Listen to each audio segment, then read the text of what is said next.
Hello everybody, my name is Davis and welcome back to another video, and today we're here for your morning 10-minute weather report. So let's go ahead and get right into it. Starting off with the SPC outlook for today, we have a marginal risk of severe weather that extends all the way out from the southern plains in Oklahoma and southeastern Kansas and goes all the way out to the Carolinas.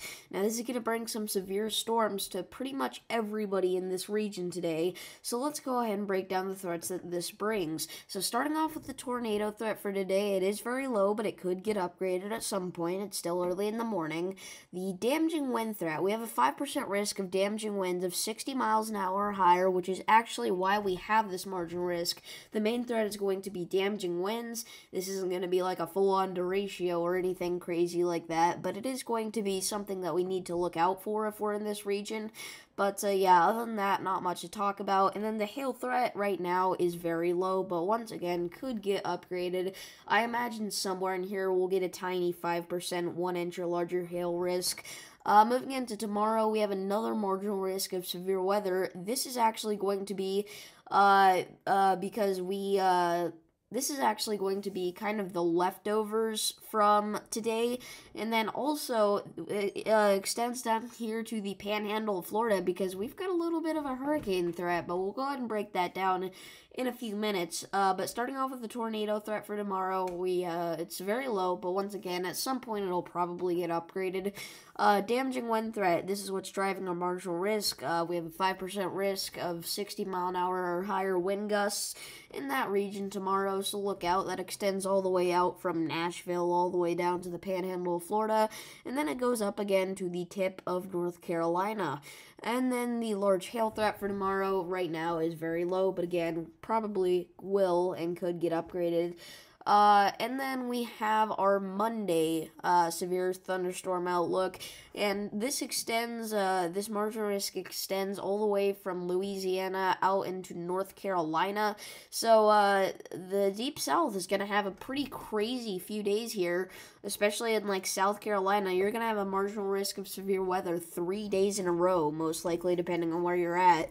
So yeah, get ready for it. Now moving on to the National Hurricane Center, there's one very main point of concern that we need to talk about here, and that is this Gulf of Mexico disturbance that has a 90% chance to form into a cyclone in the next 7 days and a 70% chance to form into a cyclone in the next 48 hours. And this is going to head straight for western Florida and the panhandle of Florida, and there will also be big effects for pretty much everybody in the Deep South here, especially if this is a big hurricane, which it definitely could be. There's no doubting it.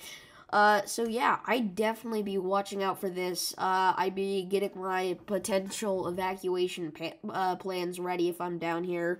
Then we got Tropical Storm Franklin here. It's going to get upgraded to a hurricane very soon. I know I've been saying that for the past few days, but it is right at that threshold where it's in between a tropical storm and a Category 1 hurricane, and this could end up going all the way up to Greenland, but it's a bit too far out to talk about that. We got this disturbance that has a 40% chance to form in the next 7 days and a 20% chance to form in the next 48 hours, but it is not going to hurt the United States, luckily. And then we have this threat that right now is a little confusing. It has a 20% chance to form in the next 7 days, and we really don't quite know what it's going to do yet at all. Moving on to the Eastern Pacific here, we've got this disturbance that has a 0% chance to form. This is not a threat anymore. It's been here for like a week, and it's finally going away, luckily. And then we do have a disturbance here that has a 90% chance to form the next 7 days and a 90% chance to form the next 48 hours. And this will most likely go north of Hawaii, but you never know. We definitely need to be watching out here. And if it's a big hurricane, you might feel some of the effects all the way in Hawaii, all the way, even if the hurricane or tropical storm goes like all the way up here. So yeah, definitely be on the lookout for that if you're in Hawaii. Now, moving on to the excessive rainfall outlook, we do have a slight risk of excessive rainfall today. This extends all the way out from Colorado near Denver and Boulder and Longmont, Pueblo, Colorado Springs, and then moves out through the Kansas-Nebraska border and then moves all the way into Kansas City. So look out for that today. You have a 15% risk to see flash flooding if you're in that yellow region. Going into tomorrow, nothing too concerning. Next day, nothing too concerning. Next day, we do have a slight risk of excessive rainfall here. This extends all the way out nearly to Atlanta, up into the Carolinas, so look out for that. 15% risk to see flash flooding. And then the next day, we have a slight risk here for Florida, and this is because of our hurricane that could potentially form, so definitely look out there. Even the excessive rainfall weather prediction center thinks that this is going to hit, so yeah, definitely look out for that.